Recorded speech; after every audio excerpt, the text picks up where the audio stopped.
അനുഗ്രഹദിനമായി അണയുന്നു നാഥ, അൾത്താര മുന്നിൽ നിൻ മക്കളായി ഞങ്ങൾ.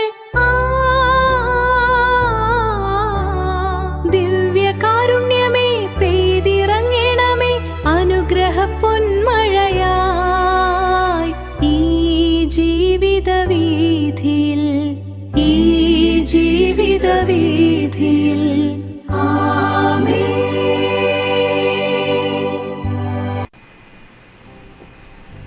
ബുദ്ധികാരുടെ നാഥനായ ഈശോയെ, അങ്ങയുടെ സന്നിധിയിലായിരിക്കുന്ന ഞങ്ങളെ പരിപൂർണമായി നീ മനസ്സിലാക്കുന്നു. ഞങ്ങളുടെ ചിന്തകളും ആഗ്രഹങ്ങളും അഭിലാഷങ്ങളെല്ലാം നീ മനസ്സിലാക്കുന്നുവെന്ന് ഞങ്ങൾ പരിപൂർണമായി വിശ്വസിക്കുന്നു. ഈശോയെ, ഞങ്ങളുടെ മേൽ കരുണയായിരിക്കണമേ.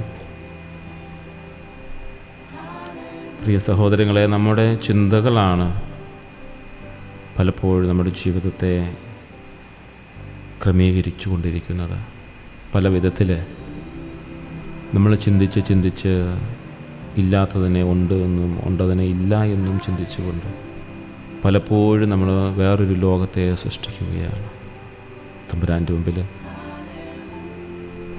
ദൈവത്തോടുള്ള വിശ്വാസവും ശുഭാപ്തി വിശ്വാസവും കൂടിച്ചേർത്തുകൊണ്ട് ഏത് ഇരുളിലും നമുക്ക് വെളിച്ചം കാണാൻ സാധിക്കുന്ന ഈ ദിവ്യകാരുണ്യത്തിന് മുമ്പിൽ നമുക്ക് പരിപൂർണമായി പ്രാർത്ഥനാപൂർവമായിരിക്കാം.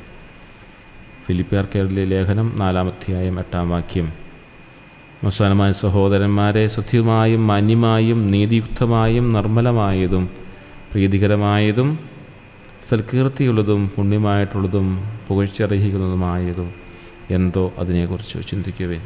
ഏറ്റവും മനോഹരമായൊരു വചനമാണ്. സത്യമായതും മാന്യമായതും നീതിയുക്തമായതും നിർമ്മലമായതും പ്രീതികരമായതും സൽകീർത്തിയുള്ളതും പുണ്യമായിട്ടുള്ളതും പുകഴ്ചയർഹിക്കുന്നതുമായ എന്തോ അതിനെക്കുറിച്ച് ചിന്തിക്കുവിൻ.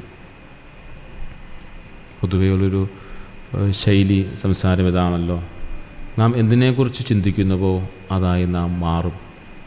ദൈവത്തെക്കുറിച്ച് ചിന്തിക്കാൻ തുടങ്ങുമ്പോൾ നമ്മുടെ ജീവിതത്തിൽ കൂടുതൽ സമാധാനപൂർണ്ണമാകും. ആ ദൈവത്തിൻ്റെ സാന്നിധ്യം നമ്മളിലേക്ക് സമൃദ്ധമായി അനുഭവിച്ചറിയാനായിട്ട് സാധിക്കും. എന്നാൽ നമുക്ക് ഒരു ഗ്ലാസ് 2 ഗ്ലാസ് വെള്ളം നമ്മുടെ കയ്യിലുണ്ട് എങ്കിൽ ഒരു ഗ്ലാസ്സിൽ കുറച്ച് മഷി കലക്കിയാൽ അത് ഇരുണ്ടതായി മാറും. മറ്റേ ഗ്ലാസ്സിൻ്റെ ജലം എപ്പോഴും ശുദ്ധമായി കരുതും. അപ്പോൾ നമ്മുടെ മനസ്സെന്ന് പറയുന്നതൊരു ശുദ്ധമായ ഗ്ലാസ്സിലെ വെള്ളം പോലെയാണ്. അതിലേക്ക് നമ്മൾ എന്താണോ കലർത്തുന്നത് അതിനനുസരിച്ച് നമ്മുടെ ഉള്ളിൽ ഭയവും നിഷാധ്യാത്മകമായ ചിന്തകളും അസ്വസ്ഥകളും ഇരുട്ടുമൊക്കെ നമ്മുടെ ജീവിതത്തിൽ കടന്നു വരും. അതിൽ ശുദ്ധമായ ഒരു ഗ്ലാസ്സിലെ വെള്ളം പോലെ ആയിരിക്കണമെങ്കിൽ ദൈവത്തിൻ്റെ വചനവും നല്ല ചിന്തകളും കൊണ്ട് നമ്മുടെ തലച്ചോറിനെയും മനസ്സിനെയും ആത്മാവിനെയും ഒക്കെ നിറയ്ക്കാനായിട്ട് നമുക്ക് സാധിക്കണം. നാം എപ്പോഴും നല്ല കാര്യങ്ങൾ ചിന്തിക്കുമ്പോൾ ഉള്ളിലെ ഇരുളുടെ ചിന്ത മുഴുവൻ പുറത്തു പോകും. മനസ്സ് തെളിമയുള്ളതായി മാറും.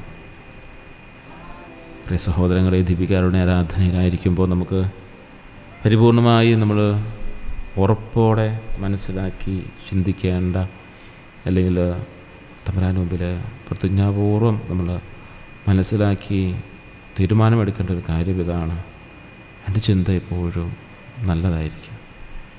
നല്ലത് മാത്രം ചിന്തിക്കാനും നല്ലത് മാത്രം പറയാനും നല്ലത് മാത്രം ആഗ്രഹിക്കാനും നമുക്ക് സാധിക്കട്ടെ. കണ്ടുമുട്ടുന്നവരെക്കുറിച്ച് നമ്മുടെ വ്യക്തി ജീവിതത്തിൽ മറ്റൊരു വിധത്തിലുള്ള കാര്യങ്ങളാണ് നമുക്ക് കാണിച്ചു തരുന്നതെങ്കിൽ പോലും അതിന് ഏറ്റവും അധ്യായമാവശ്യമായിട്ട് നമ്മൾ രാവിലെ എഴുന്നേൽക്കുമ്പോൾ തന്നെ, ഉണരുമ്പോൾ തന്നെ ഇന്ന് നടക്കാൻ പോകുന്ന നല്ല 3 കാര്യങ്ങളെക്കുറിച്ച് ചിന്തിക്കുക. നമ്മുടെ ജീവിതത്തിൽ ഇന്ന് നടക്കേണ്ട 3 നല്ല കാര്യങ്ങൾ, അതിനെക്കുറിച്ച് ചിന്തിക്കുക. ആരെങ്കിലും നമ്മളെ വിഷമിപ്പിച്ചാൽ അവർ ചെയ്ത ഏതെങ്കിലും ഒരു നല്ല കാര്യം ഓർത്തുകൊണ്ട് അവരെ അനുഗ്രഹിക്കാനായിട്ട് പരിശ്രമിക്കുക. ആരൊക്കെയാണ് നമ്മൾ വേദനിപ്പിക്കുന്നവരെയൊക്കെ അവർ പല കാരണങ്ങൾ കൊണ്ടായിരിക്കും അവർ വേദനിക്കുന്നത്. അവർക്ക് അനുഗ്രഹം കിട്ടുമ്പോൾ ആ വേദനിപ്പിക്കുന്നത് സ്വാഭാവികമായിട്ട് നിന്നുകൊള്ളും.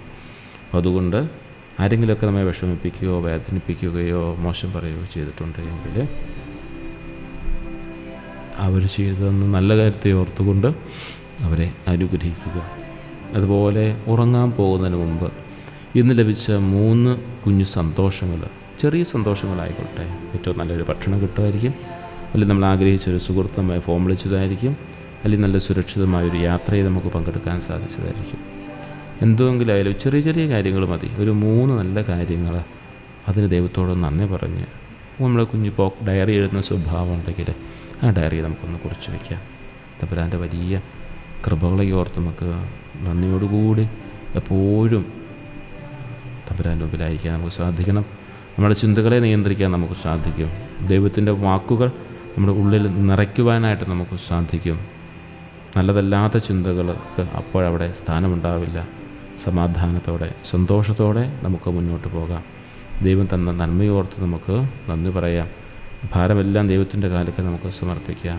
നല്ല ചിന്ത നമ്മുടെ ഉള്ളിൽ വന്ന് നിറയട്ടെ. പുതിയൊരു പുലരിയോടെ ഉണർന്ന് മുന്നോട്ട് നമുക്ക് പോകാം. തമ്പുരാൻ്റെ വലിയ കൃപയുണ്ടാവട്ടെ.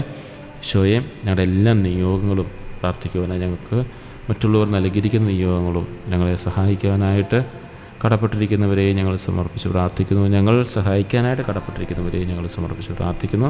കൃപയായിരിക്കണമേ, കരുണയായിരിക്കണമേ.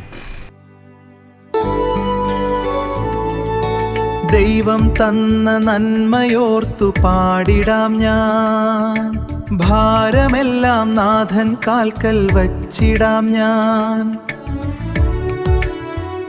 നല്ല ചിന്ത ഉള്ളിൽ വന്നു നിറഞ്ഞിടട്ടെ, പുതിയൊരു പുലരിയായി ഉണർന്നിടാം ഞാൻ.